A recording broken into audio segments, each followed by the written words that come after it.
La depresión es un trastorno mental caracterizado fundamentalmente por un muy bajo estado de ánimo y sentimientos de tristeza asociados a alteraciones del comportamiento, pero también del grado de actividad y hasta del pensamiento.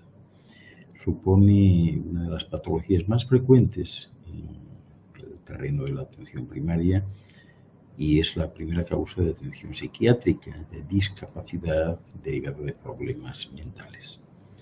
Aparece con más frecuencia, o suele aparecer básicamente en mujeres y en personas menores de 45 años. Hay muchos tratamientos, ¿no? Pero el principal tratamiento es con psicofármacos o con psicoterapia, que no están mal, consiguen en la mayoría de los casos aliviar parcialmente o en su totalidad los síntomas. Y una vez se han superado todos estos síntomas de la depresión, pues no está de más seguir bajo tratamiento antidepresivo el tiempo necesario para evitar posibles recaídas. En algunos casos el tratamiento puede ser prolongado incluso hasta de por vida, ¿verdad? La depresión clínica es una enfermedad grave y común que afecta tanto física como mentalmente en nuestro modo de sentir y de pensar. Y esta depresión puede provocar deseos de alejarse de la familia, de los amigos, trabajo, la escuela, la universidad, etc. Y puede también causar ansiedad, pérdida del sueño, del apetito y falta de interés o placer en realizar diferentes actividades. Casi todos nosotros hemos sentido alguna vez pues una inmensa tristeza en nuestras vidas y esto es normal. Pero claro está, si a esta tristeza o actitud depresiva pues le continúa otra serie de cuadros durante más de 2 semanas, pues hay que buscar ayuda. Sentir tristeza es normal, pero estar deprimido no. O sea que si esta situación se da, hay que acudir a un profesional, ¿verdad? La depresión clínica no es simplemente una angustia, es también una tristeza, una melancolía, yo diría que permanente, y que lleva a los seres humanos a sentirse inútiles, sin esperanza. A veces es posible que incluso uno quiera darse por vencido, ¿verdad? Y esta depresión causa pérdida del placer en la vida diaria, provoca tensión en el trabajo y en las relaciones, agrava pues, ciertas patologías y condiciones médicas e incluso puede llevar a gente al suicidio, o sea que hay que tener cuidado con ello. Hay algunos factores que pueden contribuir a que se presente una depresión clínica más acentuada, por ejemplo el sexo, ¿no? Las mujeres en este caso sufren 2 veces más de depresión que los hombres, aunque las razones no son claras. Existen diferencias genéticas y hormonales que pueden contribuir a esta depresión. Pero también pueden aparecer antecedentes familiares cuando algún miembro de la familia pues padece depresión severa, pues verdaderamente hay el doble de posibilidades para adquirirla. Aunque puede ocurrir en personas que no tengan parientes con depresión. También el uso de ciertas medicinas o medicamentos con o sin receta médica pueden causar depresión clínica y esto es bastante habitual. Demasiada gente se receta a sí misma, ¿verdad? Por otra parte, también los cambios o dificultades en la vida, tales como un divorcio, una jubilación o la muerte de un ser querido, o perder el trabajo, o qué sé yo, cuando uno se muda de país y estilo de vida, pues eso provoca depresión también, ¿verdad? De igual modo, pues si uno se siente mal en el trabajo o siente que es más pobre porque no le van bien las cosas, es motivo de depresión. También un sentimiento de pérdida de control sobre nuestras vidas. Aquellas personas a menudo sienten, las que están de alguna manera comenzando a padecer depresión, sienten que perdieron el control y que pasan mucho tiempo lamentándose por ello. Y esto es peligroso porque tienen muchas más probabilidades de desarrollar una depresión mayor, ¿verdad? La presencia de enfermedades también, obviamente, pues puede conducir a una depresión.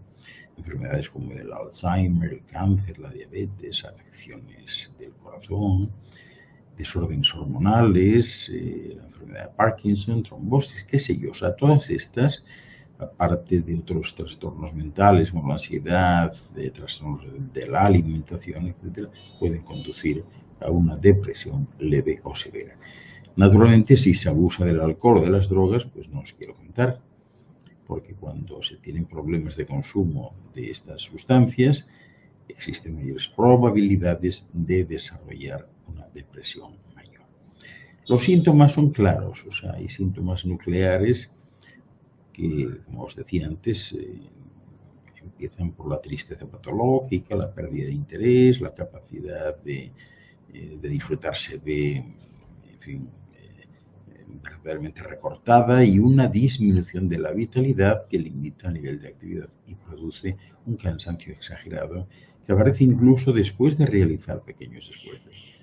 Pero además hay otros síntomas que pueden aparecer, como esos sentimientos de culpa, ¿verdad?, o de incapacidad, la irritabilidad, el pesimismo ante el futuro, las ideas de la muerte o el suicidio, no sé, la pérdida de confianza en uno mismo, en los demás, la disminución de la concentración y la memoria, la intranquilidad, los trastornos del sueño, la disminución del apetito, de la libido, todo eso puede conducir a una depresión, ¿no? O sea que ya veis cuáles son los síntomas más habituales, ¿verdad? Depresiones, bueno, hay muchas, ¿no? Pero básicamente se suelen clasificar en 3 tipos distintos. La depresión mayor o severa tiene un origen más biológico o endógeno, con un mayor componente genético y menor influencia de factores externos. Puede aparecer de manera recurrente y en algunos casos guarda una cierta relación con la estación del año, ¿verdad?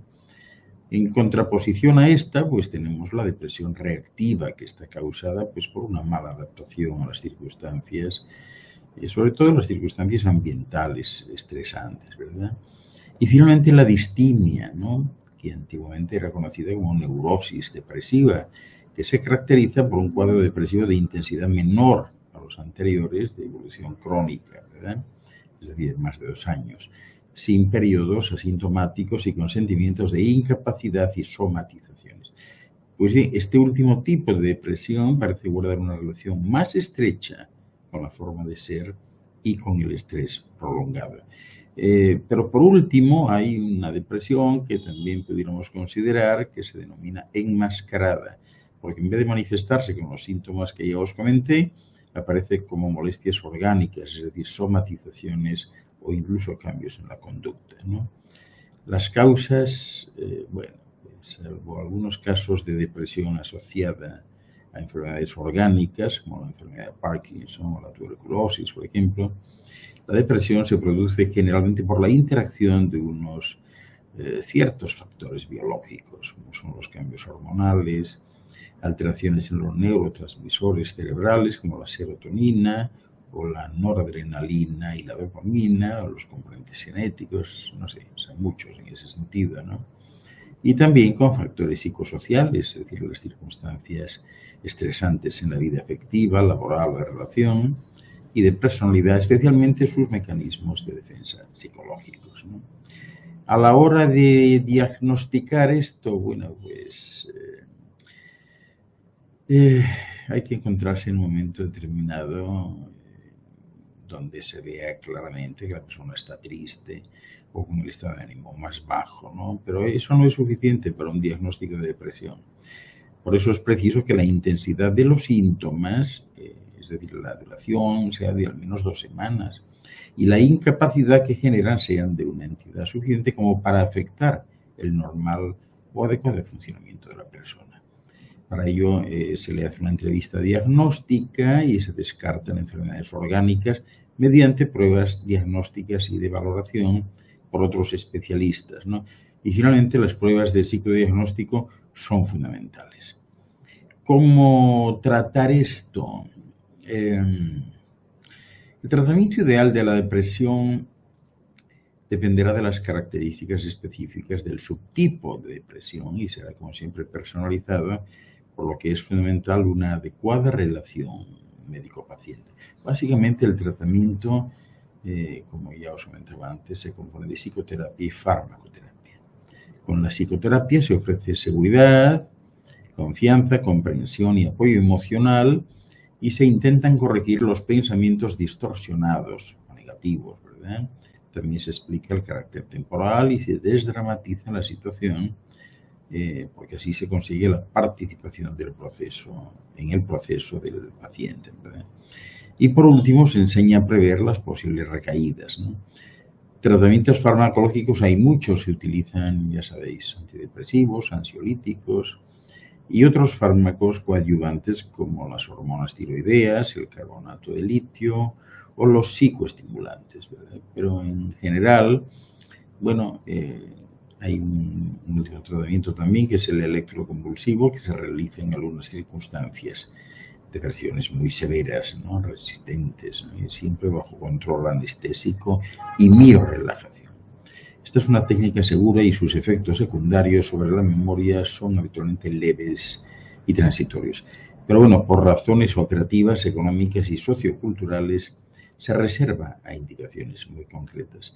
Pero es muy recomendable. En los últimos años se ha visto que las personas que se lo pueden permitir, quienes tienen depresión leve o severa, si se escapan a algún sitio lejano durante un tiempo, con mar de por medio respecto al lugar en el que viven, esa es una gran cosa, es una gran terapia, merece la pena.